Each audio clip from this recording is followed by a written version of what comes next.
So what is this concept of monkey mind? When I began meditating and yoga instruction, the concept was taught to not follow the monkey. The idea in ancient times, as I understand it, it was that if you have a monkey that's in a room, isolated with a whole bunch of objects in the room, the monkey will climb, roll, play, throw, eat, chew, continue to do so many things in that room just because the energy of the monkey is endless. So it'll go from one thing to the next thing to the next thing. Now, if you take that concept and you apply it to your thought process, average person's thought process, you see something or you hear something or you smell something, and usually average person will think about it. It'll generate some kind of feeling inside or some previous thought, and then you'll let it go. Most people. Now, in the most extreme case, like an anxiety or a panic attack sufferer, in that kind of person, when they have one thought, same thought as what I just explained, but for some reason that thought in that person that suffers from panic attack or anxiety or has no relaxation practice, that thought will generate another thought, and it'll lead to a cascade of several other very unusual thoughts down the line. You'll see a spider on the sidewalk as you're walking along, for example. And an average person would say, "It's a spider, I'm going to walk around or step on it and go about my business." Sometimes if you have somebody that suffers from anxiety or something with a panic attack, when they come into contact with spiders, they'll say, "That's a spider, it's going to jump on me." Or "That spider happens to be a black widow." Or "That spider that's a black widow will jump on me and bite me." Or "That spider that bites me that's a black widow will bite me and there's not going to be a 911 response in time to save me." Or "I will get short of breath." Or "I might die and I haven't paid my bills." You'll see this cascade of unusual thoughts that occur. And that's that monkey mind that just keeps on going and bouncing around the room. Same thing happens with that one single thought in somebody who doesn't have a good relaxation practice. The single thought generates another thought, generates multitudes of thoughts down the line that are kind of irrational sometimes. But that's the extreme, obviously. In the typical presentation, when you have no relaxation practice and you encounter traffic and you're on your way to work, that will generate a couple thoughts like, "Okay, I'm going to be late," or "I wonder what they're saying at work," or "How long is this traffic pattern going to be here?" or "Wonder who screwed up at the beginning of this traffic line." So you can, in an average application, you can see how sometimes it'll, if you don't have a good relaxation practice, to let the thought go, it can generate a couple of other thoughts down the line. The statistics are that in an average immediate care center or doctor's office, 80% of the patients coming in usually are suffering from symptoms due to stress, an unusual reaction to stress, stressors of the day. And I don't mean stress like holding a gun to somebody's head. I mean stressors like I just mentioned: traffic, waking up early, a test at school, meeting a deadline, finding a new job, feeding the kids. Moms especially, when you have to have several kids, you have to wake up in the morning, get them prepped for school, prepare the lunches, let the dog out, prepare your own stuff because you want to get to work on time as well, you get your other loved ones taken care of, pay the bills. That's a lot of multitasking. And multitasking now, I don't, even before, I don't think is healthy, but anyway, there are some things that will generate an unusual response, right? A thought pattern. So if the concept is, if you have some kind of relaxation practice, usually you'll see a thought, have it float in front of your brain, whether it's something you see, something you smell, something you hear, something you feel. The thought comes by, and the thought leaves. And there's no diving into other thoughts from that one incident. That is awesome, if you can get to that point. But sometimes it's hard to do that without a practice. And in the United States, when I ask people, "What is your spiritual practice? What do you do for relaxation?" I'll hear people that say, "Well, I watch TV, I have a beer," or "I'm always relaxed." And I think those activities are relaxing, but they don't really bring out and exercise that relaxation response. So when you have a stress response, there is a reaction that happens from the adrenal cortex, and it releases epinephrine, norepinephrine, and it causes fast heart rate, fast thinking, tunnel vision, and a couple other things, high blood pressure. So when you have a relaxation response, serotonin, oxytocin, love comes out, you are happy, cells work better, as I pointed out in my serotonin high video, cells work better, blood pressure drops down, blood vessels work better, digestive system works better, sleep patterns are better. So that would be the optimal, but again, most people that I see are getting that through serotonin uptake inhibitors, medicines, or sleeping pills, or antidepressants. So I think we're doing a disservice when we just give medicines or neurotransmitters or supplements and we do nothing to have the body and the brain and the thought pattern get used to some relaxing practice. So that is what monkey mind usually, the concept of monkey mind usually encompasses, and if you kind of get that, then you should understand the reason for developing a relaxation practice. And you don't have to be Catholic and do the rosary.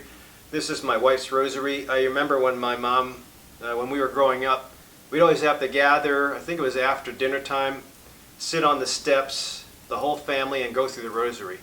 And I know myself, my sister, my brother, we always, shoulders would go down and say, oh, rosary again, no. But truthfully, and I remember it used to take an eternity to finish this thing. But truthfully, it's now something that resonates with me. I think that the idea of the rosary, you don't have to be religious to do any kind of mantra or mala bead recitation, but it does help in not only reflecting but also calming down. The thing with the rosary, I gave a lecture the other day at Sherman Hospital for relaxation practice. And I brought up rosaries, I brought up mala beads. This is my mala bead that I picked up from the Chopra Center. And the concept is that with a mala bead, and I'll try to zoom in on this later, with a mala bead, you roll the bead and you recite your mantra. And again, some people, especially my Christians, don't like to do mantras, and that's okay. I think that if you just, during the time that your fingers touch the bead, the idea of this thing is to calm down the monkey mind. I think it's a great vehicle for calming down and getting repetitive. As you've seen in my meditative hiking video, the idea with meditative hiking, meditative walking is to be so, concentrate so much on an activity like walking, finger tapping, breath, that your mind, because you're so concentrated on that one activity, your mind doesn't have an option or opportunity to start thinking about a thought, having an idea about that thought, generating other thoughts. You're so embellished in just the numbers, the breath, the steps, the finger tapping, that you kind of forget. And that's what I think mantras and mala beads give us.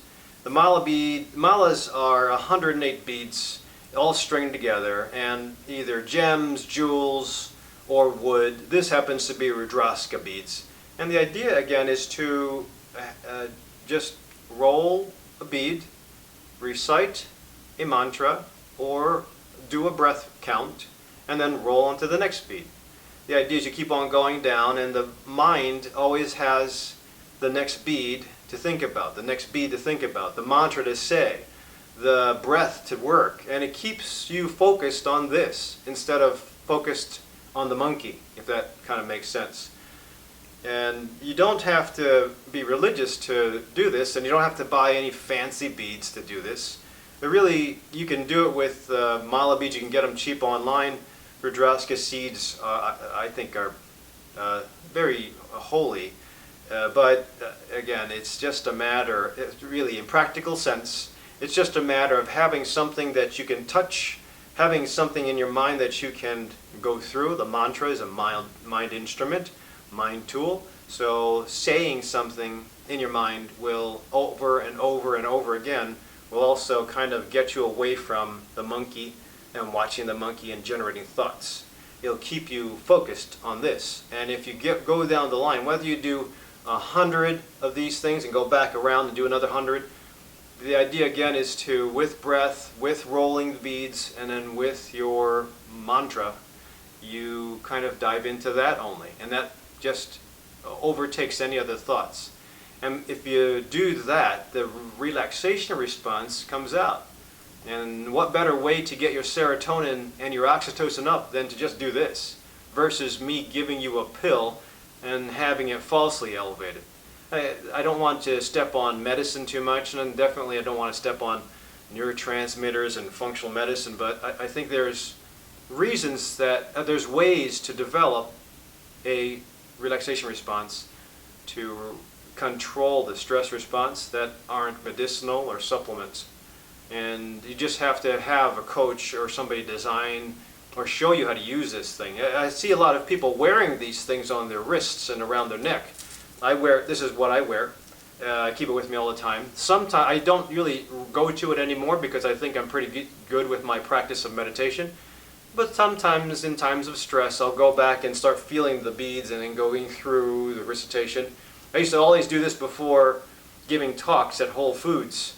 I'd be a little nervous. Public speaking was something I had to develop, but I would always go through, I'd take passion flower extract. It's something I would use from Gaia brand to calm my nerves down. And then I'd start doing my mantras without anybody knowing. And when the questions and answers would come up in the lectures I'd give, I'd start rolling the beads. Nobody would know because I'd keep it hidden under my hands. And it would get me to calm down while I was listening to the questions so I can give them a proper answer. Not worry about being judged or criticized or giving the wrong answer. Or, you know, that monkey mind starts up when you're in public speaking. So I don't really go to it anymore, but I could. I can always return to it. I keep it on my wrist because it just makes me feel comfortable. So those are the reasons for mala bead use. You can use a rosary too. You don't have to go through the mysteries of the rosary. There are actually things called the mysteries. There's 5 of them that usually you go through when you do the Catholic rosary.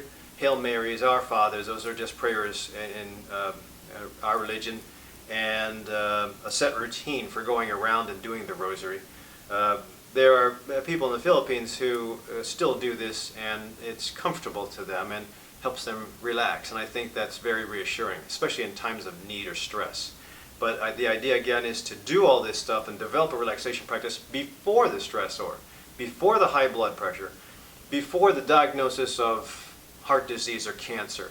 If you can get that stuff in you and practice on a regular basis, once or twice a day, before the disease process comes up or before the stressor takes hold of you, then you'll be better attuned to fighting the battle, whether it's a heart attack, just anxiety, or some form of inflammation. I think you'll always fare better to be able to control that monkey mind, whether you use breath, hiking, mala beads, or your own form of quiet and silence.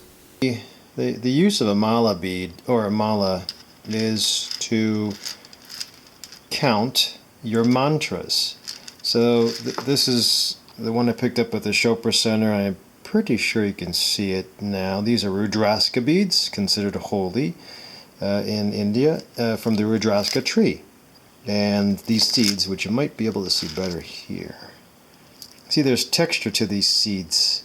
So when you roll them, I happen to use my thumb and my middle finger. I think officially you're supposed to use the 4th finger, but I haven't been able to manipulate that. So I do these 2 fingers, and there are meanings and reasons for which finger you're supposed to use, even when you try to meditate and use hand gestures. There's different reasons for it, but you know, be more practical. We just want you to be able to roll the bead, whether it's Rudraska with these little crevices that you'll be able to feel on your fingers, like this. Sometimes if you just do smooth surface like sandalwood or any gems, then you'll still get the feel, but the idea is while you're rolling the bead, you recite your mantra. Now I happen to get a mantra from the Chopra Center when I went there. It was designed for me, was the culmination of the sounds that were pervading the earth during my birthday. And that's pretty cool, but you have the same sound that you recite when you roll your bead. So that's all you really do. Now, I've had some patients say, well, that's the devil's talk, or it's satanic, and You know what? It's just a sound that you have to recite. So even if you just roll the bead and say an easy mantra like I'm home. I give that to some non-generic lectures that I put out if I want people to learn about mantra recitation and how to calm the mind and have a practice of relaxation. I'm home. Next, I'm home. Next, I'm home. Next, I'm home. Now, according to Herb Benson, you can have this repetition saying or reciting a word, phrase, thought, or prayer, and you can do that too. I like the way I'll see if I can put a link on the video, but I like the way I learned when he taught me that at Harvard. But either way, as long as you have a sound and a repetition that you use when you're rolling the bead. And in the average mala, there's about 108 beats. There's one at the center that you usually will reverse. Once you go around your mala beads to the center bead, you don't pass the center bead, you actually just flip it around and start all over again and go backwards, just reciting your mantras with each bead rolling till you go and hit center bead again and flip it over and start all over again. It's supposed to give energy to the bead every time you pass it. Some people refer to them as guru beads, but it doesn't matter. The name doesn't matter, but the idea of going once around, hitting the guru bead, coming back around, hitting the guru bead, coming back around. Keep on doing that, and hopefully you've done it at least once. And during that time, when you continue to do the recitation, work on breath, kind of roll and feel and do the breath and quiet down the mind, that monkey mind, you'll actually get so attuned to doing this that your mind kind of forgets about everything else. All those crazy thoughts that start to come up will be melted away because you're so into doing the rolling and the breath and the mantra and listening to the sound of your mantra. So that's the that is the basic idea with a mala bead. I happen to wear this one all the time. I used to do this, as I mentioned in the video, before any kind of lectures when I was a little bit anxious about giving lectures and public speaking. Now I'm very comfortable with it and I don't do it, but it's just a reminder. And I was given this is a rosary. These are rosaries, and in the Catholic Church, there are not. This is a shortened version of the rosary. Here's the full rosary. There are several beads after the medallion bead. There's a way to do the rosary. I'm not going to talk about that now, but if you don't have a mala, you can actually do the rosary the same way. You just, whether you're doing the typical prayers of a rosary or whether you just want to do it as a form of counting your mantras, that's fine too. You just keep on going around just like I'm doing, and you do either the prayer that's typically associated with the rosary or you do your mantra. And again, if you haven't been given a mantra by somebody at the Chopra Center or somebody with sound healing, then you can just pick up your own mantra, whether it's, again, a thought, sound, prayer, a phrase, or the words I'm home. I happen to like that one. Also makes the sound of Om, but I'm home, I'm home, I'm home. Keep on going down. You just have to get into the practice. So whether you choose to do one version or another version, or just wear them because it makes you feel cool. I actually used to have a set of sandalwood, and the sandalwood is relaxing. Anybody who's watched my oil videos, essential oil videos, the sandalwood is calming just like lavender. And I used to be able to smell the wood as I was going through the mantras, and that was calming, but it broke.